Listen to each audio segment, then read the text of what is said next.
tayo ng isang lutong Pinoy na simple, mura at masustansyang pagkain na tiyak na magugustuhan ng lahat. Hindi lang napakadaling lutuin, kundi napakadali din natin mabibili ang mga rekado sa anumang sulok ng ating pamilihan.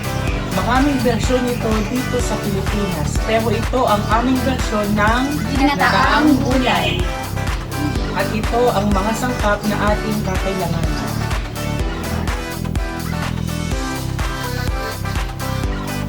Kalabasa, hiniwa lang natin pa cubes. Sitaw, hiniwa lang natin sa 2 pulgada. Malunggay na inalis lang natin sa tangkay. Gata ng nyog, kailangan natin ng 2 tasa. Dilis na tuyo. Bumili lang tayo ng 1 guhit. Luya, hiniwa lang natin ito sa maliliit. Bawang, 4 na butil na hiniwa sa maliliit. Sibuyas, 1 buo na hiniwa lamang natin pahaba. Patis at paminta, maglalagay lang tayo ayon sa ating panlasa. At mantika para sa paggisa. Umpisahan na natin ang pagluluto. Magpapainit lang tayo ng pan at lalagyan lamang natin ito ng mantika.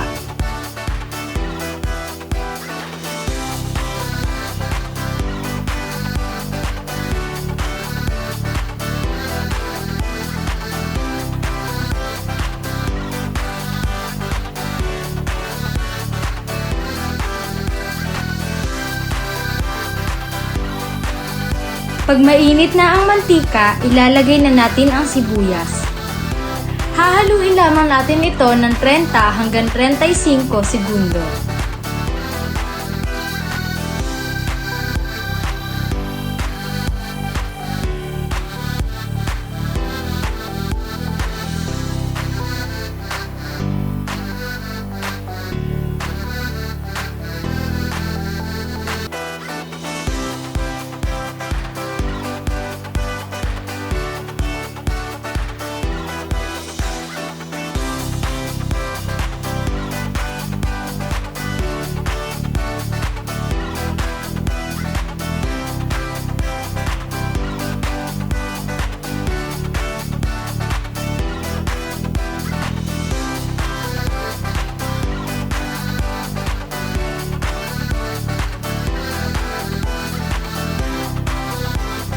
Isusunod nating ilagay ang bawang. Igigisa lamang natin ito ng 10 segundo. Pagkatapos, isusunod na natin ang luya.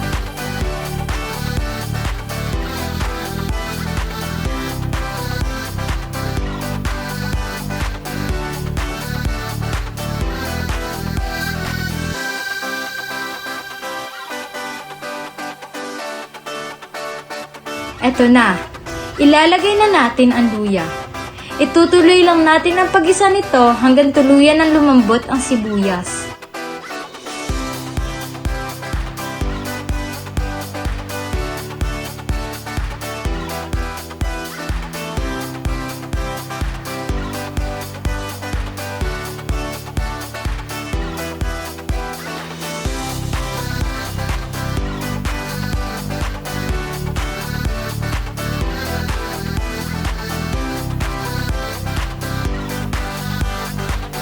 Pag malambot na ang sibuyas, isunod na natin ang dilis. Igisa lang ito ng bahagya at pagkatapos, ilalagay na natin ang gata.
Bahagya nating haluin ng gata at hahayaan lamang natin itong kumulo ng bahagya.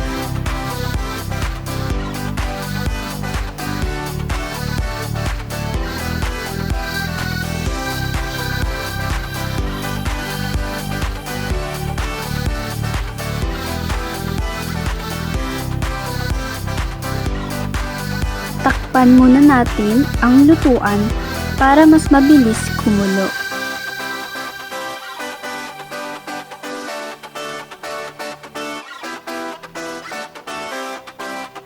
Pagkatapos ng 2 hanggang 3 minuto, ilalagay na natin ang kalabasa. Nilulutuin naman natin ng 3 hanggang 4 na minuto.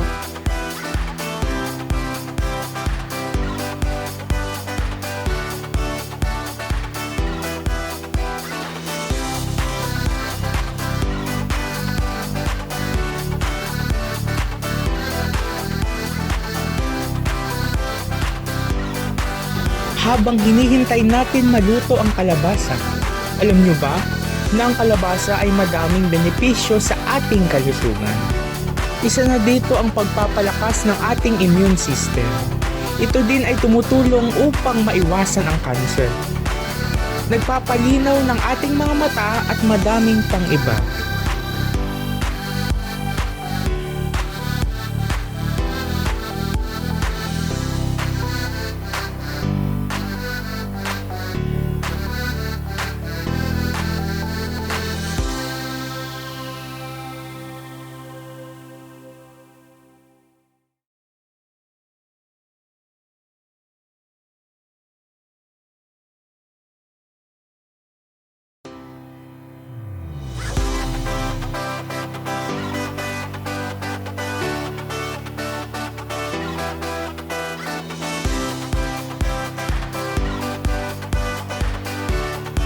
Pagkalipas ng 4 na minuto, timplahan na natin ng pampalasa. Lagyan na natin ito ng patis at paminta, ayon sa ating panlasa.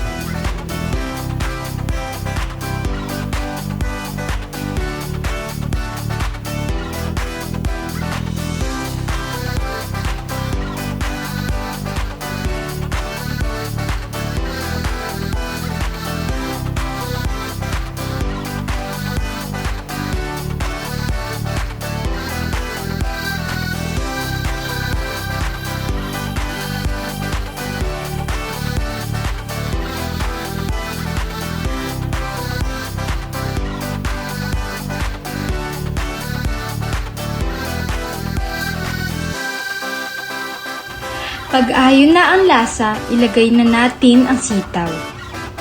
Itutuloy lamang natin ang pagluluto ng 3 hanggang 4 na minuto o hanggang tuluyan na itong lumambot.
Habang hinihintay natin maluto ang sitaw, alam nyo ba na ang sitaw ay isa sa mga popular na gulay sa Pilipinas?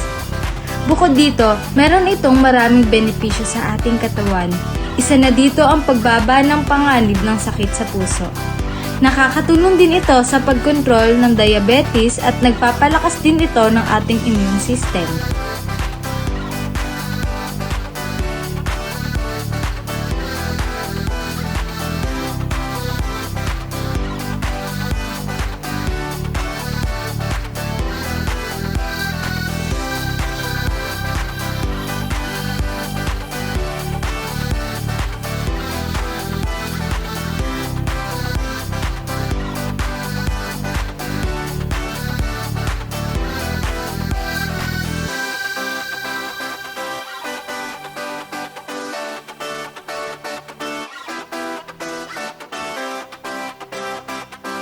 Pag malambot na ang ating sitaw, ilalagay na natin ang malunggay.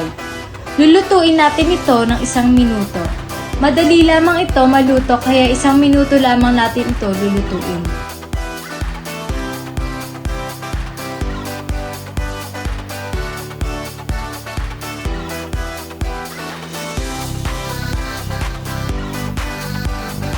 Alam nyo ba na ang malunggay ay nakakatulong sa ating metabolism?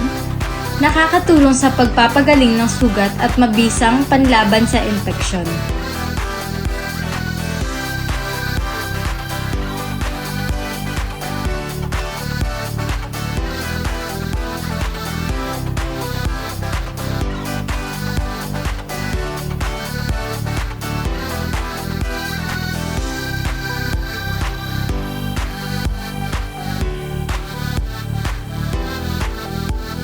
Pagkaraan ng 1 minuto, luto na ang ating ginataang gulay.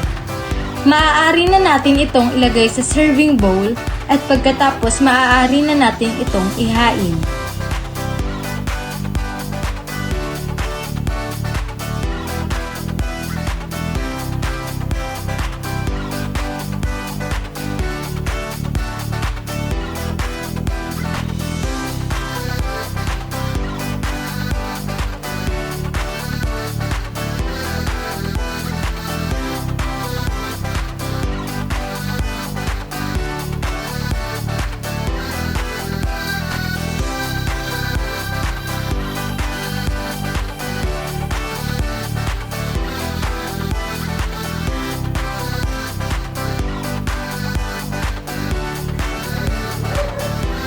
Na ang ating ginataang gulay.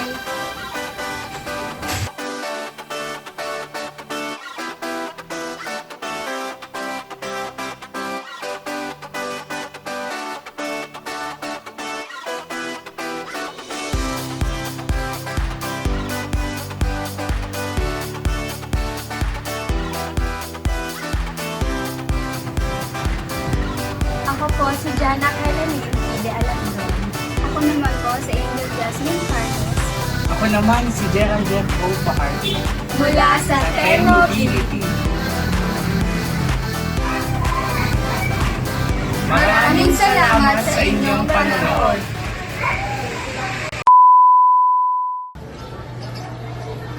Ngayon, magluluto tayo ng ulit na Maraming version nito. Maraming version dito. Sige pa, o yan. Pala na kayo. may camera vlog. Food taste. Mukbang.